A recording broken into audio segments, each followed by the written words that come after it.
มาสู่ตั้งสินค้าวันที่17เดือนธันวาคมปี2026ยามกลางใน11 โมงค่ะนะพบทบตั้งข่าวปะนะคะอยู่ขนาดข่าววันเมื่อในเฮาค่ะมาถ่อมด้วยข่าวคือตันอันมีมาทั้งเลยค่ะสื่อข่าวเงาหังเสียงแต้วค่ะเตรียมไว้ลองก้าตั้งก้นล้อมเข้ามึงผ่ายากาปลิขันไทยยาติ่งยอบกว่า16เกาะวันนี้ค่ะ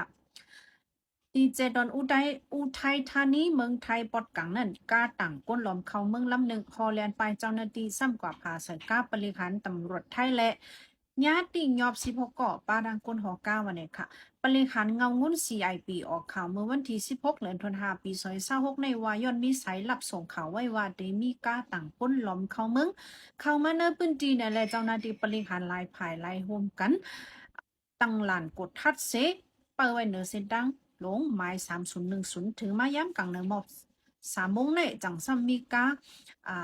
รถกากระบะไฮลักซ์นะคะเนาะมีไม้อิซูซูสีหมุนพอเข้ามาการลำนั้นมีป้ายไม้ฝังอาบตังน้ำหนักเลือเสียไปกาซัมโฮไว้เลยเจ้าหน้าที่จังซี่สั่งให้กึดเสกดทัดไว้กับการลำนั้นคำกึดยึงแค้นโฮไว้เสียเลียนไปเจ้าหน้าที่เขาเนี่ยก็ล้ำจอมตั้งหลังเมื่อกว่าถึงดีเนอร์ปอกน้องช้างใจวิ่งน้องช้างเข้าตั้ง ยาวไกลหมอก20 กิโลเมตรจึงการลำในกว่าผาใส่แทงก้าบริการแทงลำหนึ่งนะคะกับนี้แลภายบริการเขาได้ก่ออ่ำไรฮับตั้งมาเจ็บสังเปิดถึงตีกดทัดด้วยก่อเลยหันว่าปามาก้นอันมีอยู่15เกาะตั้งยิงตั้งใจเนี่ยค่ะนะก้นฮอกาได้ก็เป็นก้นไทยอายุ32 ปีวันนี้ค่ะมีวัดบาสีเกาะสีปึงเนี่ยค่ะนะกำนันได้ก็รัดได้เขาลูกเมืองโฮมตุ่มยามามากก็กามังเมืองเนี่ยมังก็เนี่ยก็อำรัดเลยว่าลูกเมืองมาลูกเมืองเหลอมาเนี่ยค่ะเนาะจื้อเขาเจอยอบญ่าอะไรเจ้าเนี่ยก็กำพองว่าใจเหลียงจื้อห้องว่าใจเหลียงใจหลู่ใจละใจวันผิวนั่งถ้วยนั่งมูเสียงอูกนะคะถอมด้วยจื่อเสียงได้ก็แล้วแต่เป็นพี่น้องใต้เฮาเนี่ยค่ะนะในก็สังเจอป้าพี่น้องเผอเนี่ยก็อย่าไปเนียดไม่เจอเสียญาติยอบกว่าก็ไผ่เมืองไทยเดเมื่อส่งปันขึ้นตั้งเมืองมันอยู่นะคะเนาะ ปกติยอบยาสังเกตว่าเป็นไต้เนี่ยได้ก็เขาตื้นตีส่งปันตั้งเส้นตั้งเวียงตาขี้เล็กไม่ซ้ายเนี่ยค่ะในก็อยู่ที่ในเสปองเขาปันแทงโหนึงนะคะเนาะสืบเสียก็เฮาการมาถ่อมด้วยทางข่าวเมืองใต้ปอดของเฮาค่ะจุ้มเกากลางเก็บซึกกูเจ้าคือเนินนาดิเขาเมืองใต้ปอดของปานในค่ะเว้งกิ่วโคกปังไส้เจเว้งหมู่เจเมืองใต้ปอดของนาดิเกากลางกุ้มกำนั่นเก็บซึกกูเพิ่นวันนี้ค่ะก้นปื้นจีละเนี่ยว่าเกากลางเด็กมีให้ก้นวันเขาหับการซึกหนึ่งเฮือนหนึ่งก็ก้นอันตกปุนควันหับการซึกในอ่ำวายิ่งอ่ำวาใจ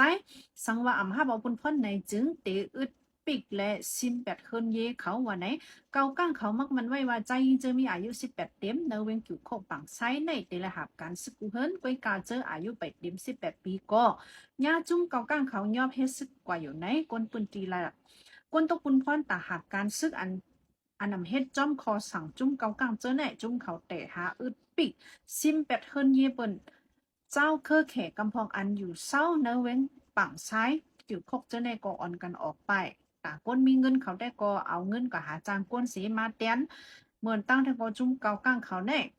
ยอบก้นคือเดเลยว่าเก็บซึกในก้นเจ้าคือเขาก้วยเนี่ยค่ะย้ำตัวเหลียวแต่ก็ว่าเป็นเจ้าคืออีสังเป็นเขเป็นไต้เป็นคังเป็นมันเป็นร้อยยอบเก็บหมดหนึ่งเกาะซ้ำมีหลายๆจุบเลยค่ะนะพวกจุบในเยาก็มาถึงจุบหนึ่งในเซปังส่วนการซึกเขาในลือยั่งนะคะเนาะเฮ็ดอยู่ แม็กในคณะเลือนั่นการเนื้อเมืองใต้ปอนของนาทีเกากั้งเขากุ้มกำต่อเหลียวในตีเก็บซึกไขวากูจีนะคะต่อหนังจุ้มเทียนเออันอยู่เนอะเมืองจีเมืองหอมยังอ่ำรอดในคณะอันเป็นยำแต่เลยว่าอันตึกเป็นซึกเทียนอยู่เจ้าในก็ง่าจุ้มเกากั้งหลอกเงิดเธอเข้าหับกันเนยตับจุ้มเกากั้งเนี่ยค่ะหรือนั่นก็ซัมเดมีแทงมาดังเวียงกดขายเนี่ยค่ะนะนั่นก็อ่า เนื้ออึ่งปังเพียกนะคะเนาะจุ่มเขาย้อนไว้ก้นซึก1 วัน10เกาะเจอเนี่ยนะคะนะเนื้อนาทีเก้า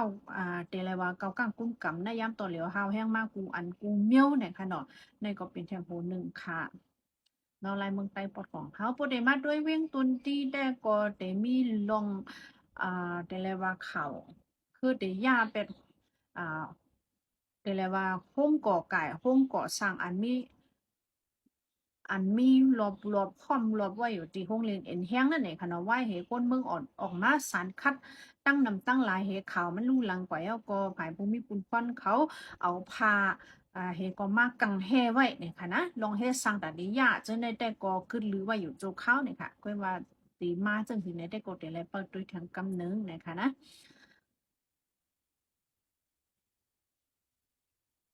nơi luôn pha lồng này sức sửa tay có ẩm ca hứ nàyค่ะđểเลยว่าตั้งเป็นเจอแมงอันเก่าอันกิ่วฉะนั้นก็ออกมากขึ้นเนี่ยค่ะนะคือไวรัสอันจับมาเนอะเฮ้อสร้างพ่อให้ไรมีก้นลูกตายกว่านั้นก็คำไรรู้ปันเนี่ยค่ะเนาะนั่นแต่ก็มันอ่ำไปเพมาถึงตั้งในเนี่ยค่ะก็กว่าเจอแมงอีโบลาอันลูกที่เมืองขอนโกเเป็นมานั่นแต่ก็เมื่อเลี้ยวแต่เป็นขึ้นอยู่เย่าเนี่ยค่ะนะเฮ็ดให้มีคนลูกตายกว่า80ไปเอาในขณะย้อนเปิ้นนั้นอีโบลาไวรัสอันยามเป็นมาปีปุ่นเมื่อเร็วขึ้นแต่เป็นฮาวแห้งแล้วจับแพมาในเมืองขอนโกอันจื้อเว้งจื้อห้องว่าอิตุรีนั่นค่ะเนาะมีคนลูกตายกว่า80ไปเอาวันนี้ค่ะย้ำต่อเหลียวอันลีถังเทอมว่าก้น2ปัก40ไป6ก้อนเนี่ยจับไว้เจอแมงอันไหนเนอะเมืองขอนโกเยาะเนี่ยค่ะเนาะในก็สืบเขาสืบแห่ห้ามลงกว่ามาและทับจะเท้าแห้งเนื้อก้นปืนจีก้นอันเข้าออกเนื้อเมืองเจอในก็ได้ถูกญาติจะเท้าแห้งจะทัดด้วยว่าจ่องมีเจอเมียงจับมาจะแน่ไหนคะนะในก็หัวนึงไอ้ฮะเนาะน้อยนาดีเกากังกุ้มกำได้ยาวกว่ายาวกำในเฮาคามาด้วยตอนลงบังจึงซึกมาเนี่ยก็ห่างเห็นตีห้องผับตีห้องเอาคนเจออายุเต็ม18ปีอันมีเนื้อแก่35ปีเนี่ยค่ะเนาะเจอในเนี่ยค่ะตีปั่นปุดกันเซห้องเอาก้นซึกแต่เด้เขาเนื้อปังสอนการซึกเสส่งนาซึกเนี่ยค่ะนะในวันที่14เดือนธันวาคมปี2026ป่นมาในเนี่ยค่ะลุงปองจึงซึกมันโฮมป้องกันตั้งไผ่ลาวากะค่ะนะบริหารไผ่จะทัดก้นเขาเมืองโหนับก้นเมืองไล่เก็บเอาเสียนไม้ก้นเมืองปัดปื้นนะคะเนาะผู้ใจอันอายุมีเนอร์แก่18ถึง30ไป5ปีเจอในนะคะเก็บไว้เสียนไม้มันมดเหี่ยวเนี่ยค่ะนะแทงอีกนึงก็เตปั่นปุดกันเซห้องมาจุกนึงเหี่ยวจุกนึงว่ามีอยู่ที่เลอเมืองเลอสังเกตว่ายังตึงมีสายเจออยู่ในจึงติเลยปอกมาหาท่ามการซึกนะคะเนาะในก็สื่อข่าวคำสั่งเอาเนี่ยมาอย่างนะคะ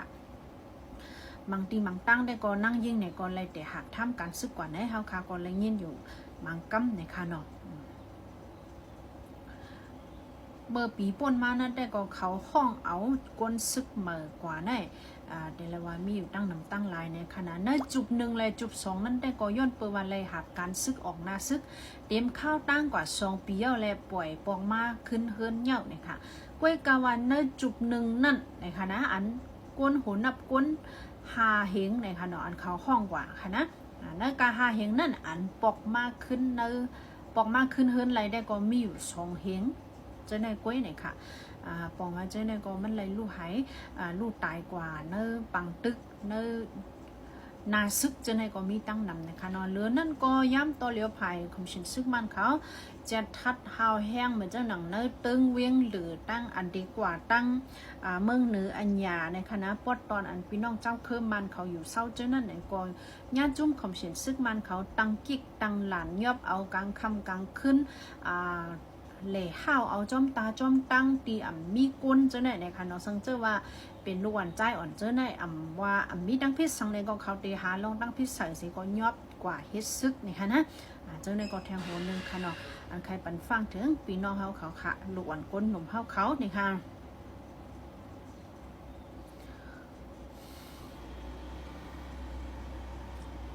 ยังก็ในวันเมื่อว่าค่ะ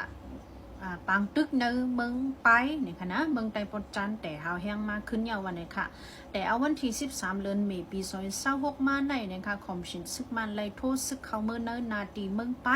อันมีที่หิมแหลนลินเมืองใต้และเมืองยางแหลงติดจับกันเจอในเสตั้งผายจุ้งลุกพื้นไล่เปลี่ยนปังตึกมาหาวแห้งข่าวตั้ง3-4วันยาวเนี่ยค่ะเนาะย้อนเปิดไหนเฮ็ดให้มีคนเมืองปืนตีไล่ไปเพพองเนี่ยค่ะ